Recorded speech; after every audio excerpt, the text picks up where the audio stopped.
Sorotan terhadap rencana mobil dinas mewah di Kalimantan Timur belum juga mereda, dan kini perhatian publik merembet ke laporan kekayaan Gubernur Rudy Masud.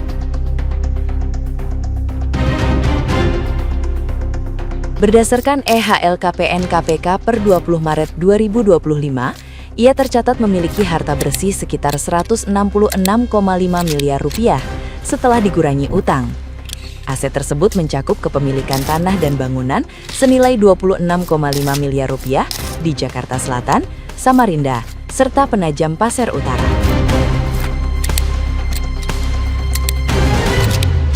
Untuk kendaraan pribadi, ia melaporkan 3 mobil dengan total 250 juta rupiah, ditambah kas dan setara kas sekitar 28 miliar rupiah, serta harta lainnya yang nilainya cukup besar.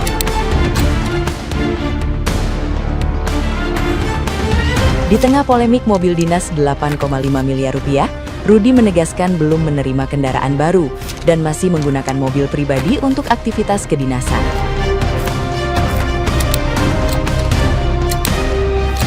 Ia beralasan kebutuhan kendaraan berkaitan dengan intensitas tamu karena Kaltim menjadi penyangga ibu kota Nusantara.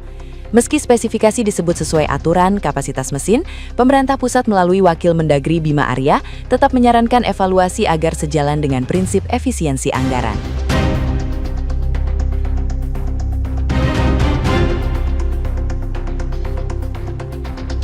Nah, gimana nih menurut netizen yang terhormat? Silakan berkomentar ya. Mobil dinas sentuh angka 8,5 M. Gubernur Kaltim bilang, ada rupa, ada harga, ada mutu, ada kualitas. Wow, mobil elit benerin jalan sulit. Gaya ngomongnya udah macam sales robot trading. Solusinya di luar Nurul. Jalan rusak yang diganti mobil dinasnya.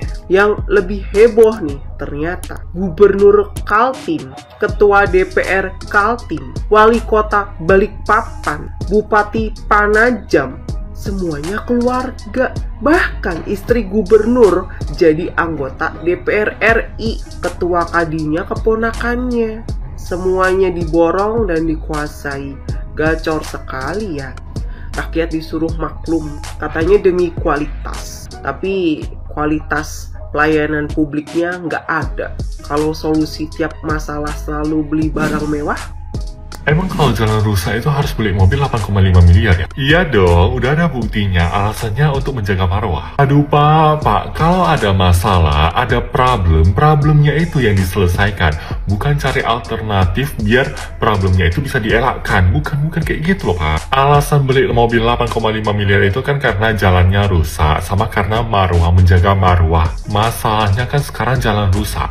Ya perbaiki jalan rusaknya itu pak. Kalaupun alasannya membeli mobil untuk melewati jalan lumpur yang rusak yang jelek itu, masih banyak pilihan lain, masih banyak pilihan mobil yang sesuai untuk itu, yang lebih murah. Contohnya nih, ini pengalaman dari anak kampung. Kalau ke kampungku itu jalannya itu masih jalan tanah. Kalau hujan beberapa hari, udahlah jalan tanah itu pasti becek juga. Beceknya itu bukan becek biasa, becek kali. Gitu, bisa off-road di situ, banyak kubangan itu bahkan bisa dibandingkan babi. Tapi ku tengok, gak ada orang-orang kampungku membeli mobil itu sampai 8,5 miliar, meskipun mereka mampu. Mentok-mentok beli mobilnya pun harganya 2 M. Lagian untuk jalan rusak kayak gitu, mobil dengan harga 300 juta, 400 juta, 500 juta itu udah cukup kali. Karena mau semahal apapun yang dibawa ke jalan rusak kayak gitu, nanti juga rusak juga. Sayang. Terus bukannya lagi efisiensi ya? Boros sekali loh kau pak. Padahal 8,5 miliar itu juga bisa dipakai untuk memperbaiki jalan itu, untuk kenyamanan bersama. Gue paham deh, ini beneran dinasti apa kagak gitu. Nih gue anggaplah gue orang awam nih Pak Rudy Masud, Gubernur Kaltim. Istrinya anggota DPR RI dari fraksi Golkar. Adiknya tuh jadi anggota DPRD apa DPD itu atau apalah. Terus Rahmat Masud jadi wali kota Balikpapan.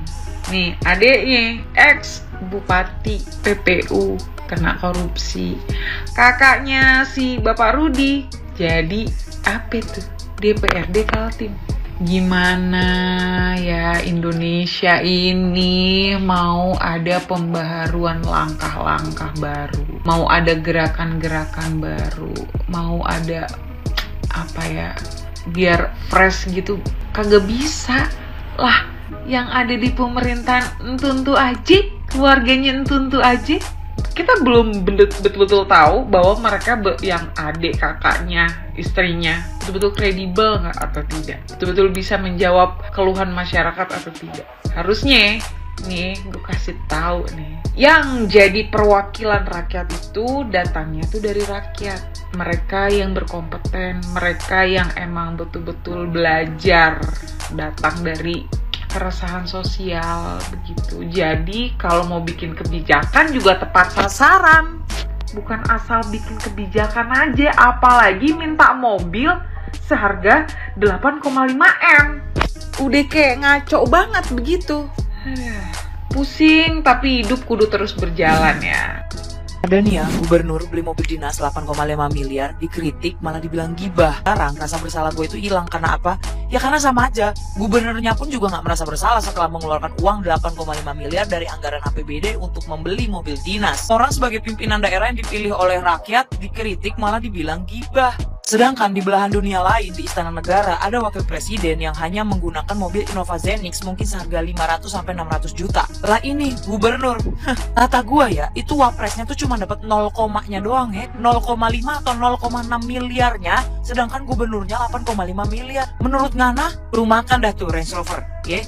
Lu makan tuh Range Rover, mobil yang di kursinya tuh ada kursi pijetnya, yang interiornya tuh hotel bintang 7 puyer juga kalah. Kata gua mah lewat. Kata gua mah itu wapres sama gubernur nggak kebalik itu anggarannya, ha? Harusnya wapres yang pakai mobil 8,5 miliar ya, gubernurnya yang pakai Innova Zenix. Aturan mau begitu. Nggak usah deh lu pada nanya Cijes gubernur mana yang lagi lu omongin, kagak usah. Kita langsung ke inisialnya aja. Inisialnya gubernur Kalimantan Timur sayang. Tuh, gua kasih tahu lengkap, udah nggak pakai inisial lagi. Sedangkan yang bisa kita lihat ya, yang bener-bener belusukan sampai gorong-gorong, yang beneran belusukan sampai tuh mobil ngesot-ngesot, melosot-melosot ya wakil presiden. Wakil presiden itu kan kelilingnya seluruh Indonesia sayang ya. Sedangkan gubernur yang sebelah sana itu hanya sekitaran Kalimantan Timur, pakai apa? Range Rover sayang. Sedangkan wakil presidennya pakai mobil apa? Innova Zenix sayang. Memang mantap kali lah Kalimantan Timur ini ya, karena nggak ngerti pula lagi aku. Logikanya pun nggak dapat aku rupanya nih ya. Alasannya pakai mobil 8,5 miliar itu katanya karena medannya berat, jalanannya rusak, takut mobilnya nggak kuat dan segala macamnya. Tapi nggak 8,5 miliar juga Pak Gubernur sayang ya. Pakai Hilux cukup Bapak. Tuh Bapak pakai Hilux, di belakang tuh Bapak bisa bawa semen, bawa batu, bawa bata, bawa linggis, bawa obeng, bawa apapun bisa Pak buat bantu ngaspal di sana Pak. Tapi permasalahannya di konten gue kali ini gue nggak bahas gubernur ya Dek ya. Di konten gue kali ini gue bahas Gibran as a Wapres sayang. Kenapa gue nggak mau bahas gubernur Kalimantan Timur? Sakit hati adik abang, kepotek hati adik abang, sakit hati nengoknya abang. Di tengah-tengah ekonomi yang sedang kayak gini, di tengah-tengah masyarakat banyak membutuhkan bantuan, di tengah-tengah masyarakat banyak butuh support UMKM, support ekonomi, support lapangan pekerjaan. Kau tengoklah itu gubernurnya ya kan. Makanya aku bilang, adik sakit hati abang kalau mesti harus membahas gubernur Kalimantan Timur sayang.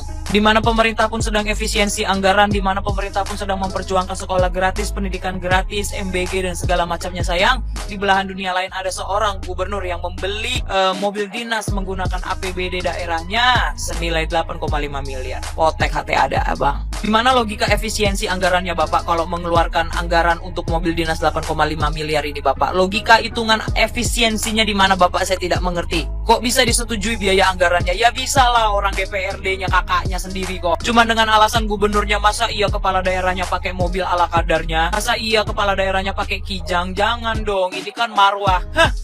Marwah. Kau pikir wakil presiden kita berarti kurang marwah begitu kah? Gibran Raka Buming Raka tidak memiliki marwah karena hanya menggunakan Innova Zenix untuk dinasnya. Terus ini seleb-seleb atau kreator-kreator Kalimantan atau Kalimantan Timur, Kalimantan Barat, Kalimantan Utara, Kalimantan Tengah, Kalimantan manapun ini nggak ada yang mau bersuara. Anggaran 8,5 miliar itu bisa dipakai untuk membangun UMKM, untuk perputaran ekonomi di Kalimantan Timur loh Bapak. Bisa untuk membetulkan jalanan berapa kilometer itu Pak, bisa untuk membangun jalan berapa kilometer itu Pak. Mungkin iya 8,5 miliar itu bangun jalan tuh nggak yang sampai dari Sabang sampai Merauke ya, nggak gitu juga Pak. Tapi paling nggak kan jalanannya nggak berlumpur, ngepot-ngepot, ngesot-ngesot kayak begitu Pak. Dijaga marwah Kalimantan Timur itu maksudnya bukan untuk menjaga marwah pribadimu Pak. Anda ini dipilih oleh warga Kalimantan Timur karena mereka percaya Bapak bisa memimpin, Bapak bisa memajukan Kalimantan Timur menjadi lebih maju dan berjaya Pak. Kalau ujung-ujung yang berjaya hanya Bapak dengan menggunakan Range Rover itu Bapak, cukuplah 1 periode saja.